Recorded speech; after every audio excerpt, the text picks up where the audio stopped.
What's going on, guys? It's Sean here, and I'm back today to give you guys my much anticipated review of the Nike Air Max 90 NRG in the Bacon colorway. Back in 2004, Nike collaborated with Dave Ortiz and his sneaker boutique, Dave's Quality Meats. This was a store based out of New York City, and if you guys haven't seen images of that store, it was really, truly something else.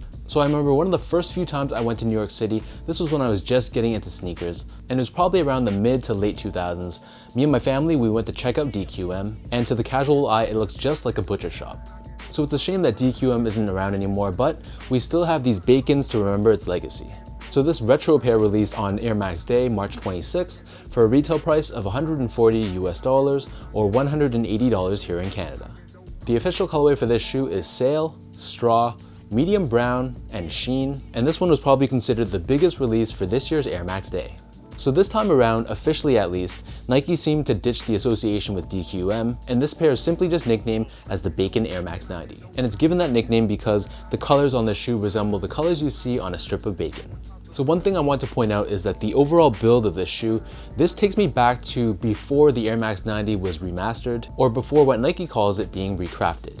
So I feel like these Air Max 90s have a bit more of a bulky feel to them, and they're not as sleek as the recrafts are, but I think that's fine though, because, correct me if I'm wrong, I think that the 2004 release looked much more like this, as opposed to that sleeker and more slimmed down look that the recraft Air Max 90s look like today.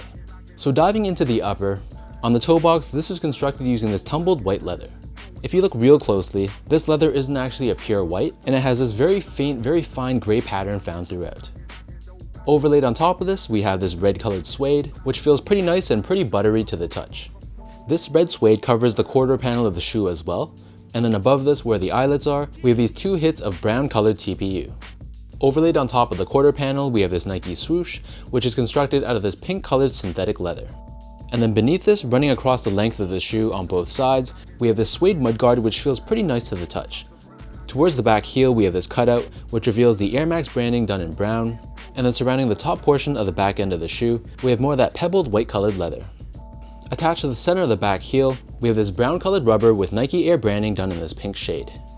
For the laces, these come standard with these beige colored laces, and then in addition to this one, they also give you a red pair of laces and a pink one as well.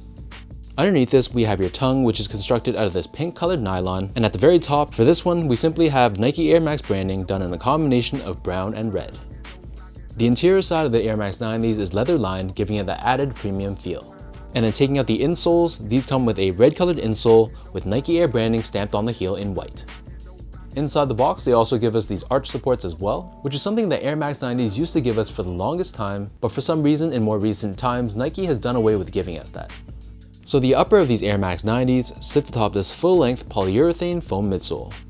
This midsole is painted in this sail color, except for the heel wedge, which is painted in brown, and then underneath the heel, we have this cutaway which exposes the Nike Airsole unit that's found within the midsole. And in this case, the air unit itself is done in this pink color.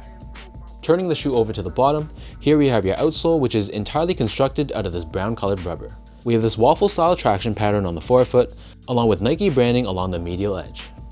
So that breaks down the look and the construction of these Bacon Air Max 90s.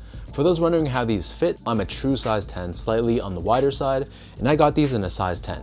So overall, I'd recommend sticking true to size. I do feel though they are a little bit more on the long and narrow side, but it's not narrow enough that I had to go up a half size. So for most people, stick with your true size. Unless your feet are really, really wide, then you might want to consider going up a half size.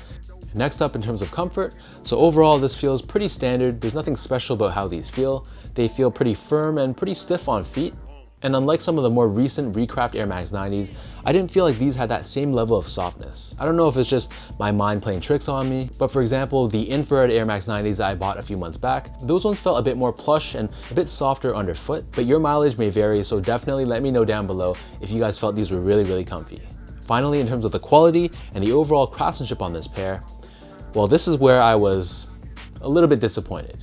To be fair, from a quality standpoint, I felt like the materials were pretty good.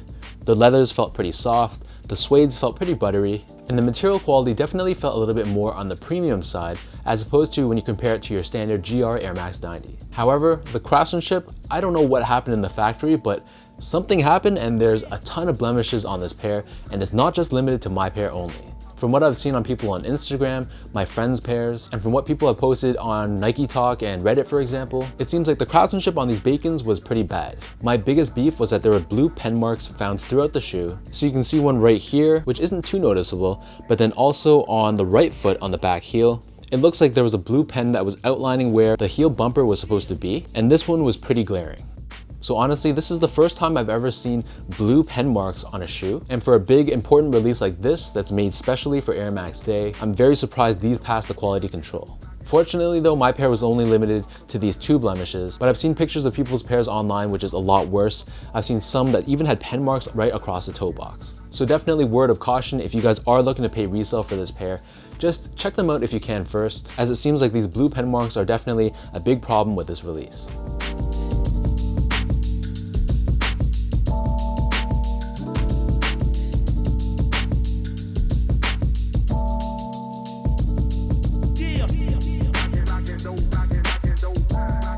With all that being said, now let's lace up these Air Max 90 Bacons and I'll show you guys how these look on feet.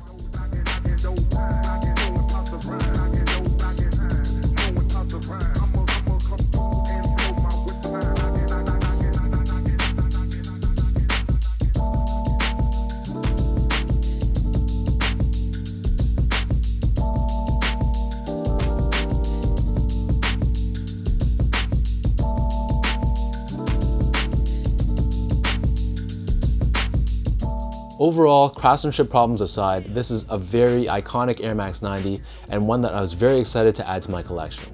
Yes, it's not the perfect release and ideally, Nike would have stepped up their quality control, but at the end of the day, I am gonna rock these for sure. So one way or another, eventually they're gonna get dirty. But yeah, I'm just trying to stay positive. This is still a really nice looking shoe. I love the colorway, and being that I was able to grab these for retail, I shouldn't really be complaining. So let me know in the comment section down below what you guys think about this Bacon Air Max 90. Was this a cop or a drop for you? And for those of you guys that took an L, is this a shoe that you're gonna be paying resale for, or is it a retail only release? If you guys enjoyed this video, be sure to like, comment, and subscribe. Give me a follow on my Instagram account at esco8, check out my Twitter at sean.go, and visit my website at seango.ca. So until next time, thank you so much for tuning in. Hopefully you guys enjoyed this review and hopefully it helped you in some way, and I'll catch you guys all in the next one.